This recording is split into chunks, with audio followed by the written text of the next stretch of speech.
So what are some tools that we can use to enhance our recovery? Yep, let's start off with that acute overload phase. So in other words, I just did a workout and I'm feeling awful, or I just did one 2 days ago and I'm super sore. How do I get rid of that right now?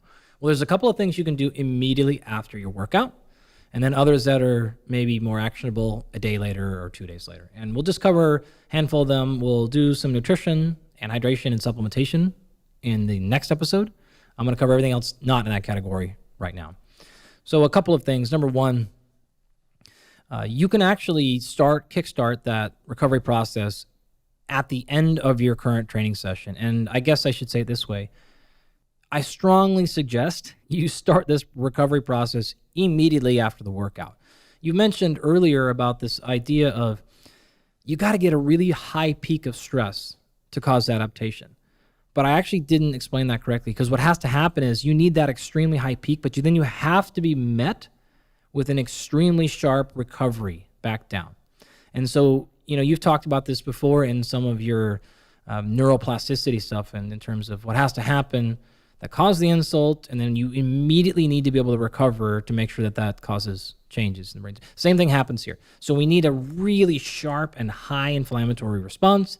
And then if you do not meet it with an immediate recovery period, the signal won't be there to maximize your results. So what's that mean? You can actually do a couple of things. Number one is actually listening to slow-paced music.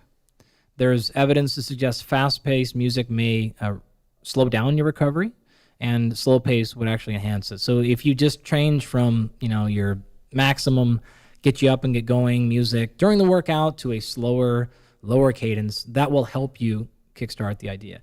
Of a similar note, you can also use what we call down-regulation breathing. You could do them in conjunction or one or the other, whichever is up to you. So my personal favorite method here is somewhere between 3 to 10 minutes of finishing your training session, laying down. I'd like to be in that position. You could certainly do it in the lotus position, but I think laying on your back is generally more effective. Personal preference there, no science. I like the eyes being covered, getting into this dark, quiet sort of area. And then just breathing through your nose in a structured cadence. There's a lot of different things you can try. An easy example is just box breathing. So you can imagine a box having 4 squares. So what you're going to do is inhale for somewhere between 3 to 8 seconds.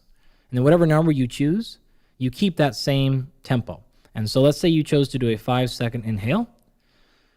That's going to take you up vertically. And then horizontally for your box is a 5-second hold. And then a 5-second exhale. And then a 5-second hold. And you just need to repeat that for the time domain. I typically, honestly, don't use a timer. You'll actually notice a lot of people will fall asleep or get really close to falling asleep in this period. You could do a triangle version of that where you do an inhale, hold, exhale, and then go right back into your inhale. Or there's a bunch of different tricks you can try here. You need to play around and see what actually works best for you. 10 minutes is probably better, but if you can just at least give me 3, that'll work. If you're really, really resistant, you can actually do that just in the shower.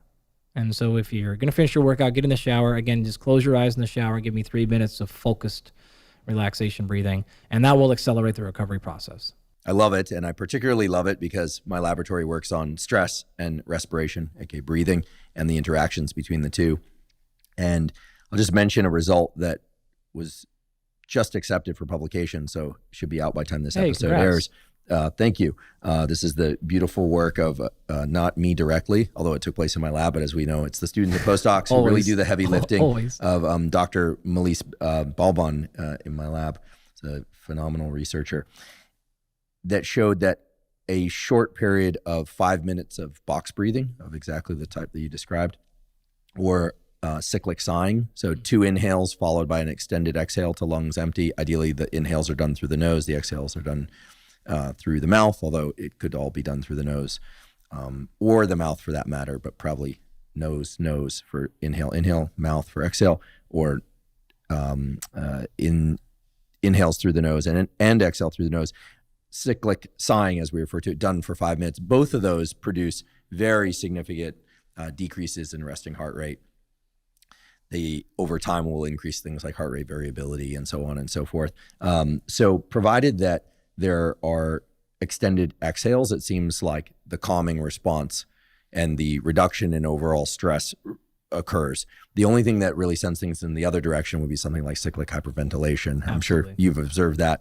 And interestingly, when we had people just do 5 minutes of meditation, during which, of course, they are breathing, but they're just allowing their breathing to progress however it happens to be in that moment, or moments across the 5 minutes, there were reductions in the same sorts of markers of stress that I described, but not as significant as breathing. So I love the box breathing tool post-workout, and there's some other alternatives there too that I just mentioned. But I think people greatly underestimate the potency of breathing for shifting one's nervous system function away from stress, or if one wants, toward more alertness and stress.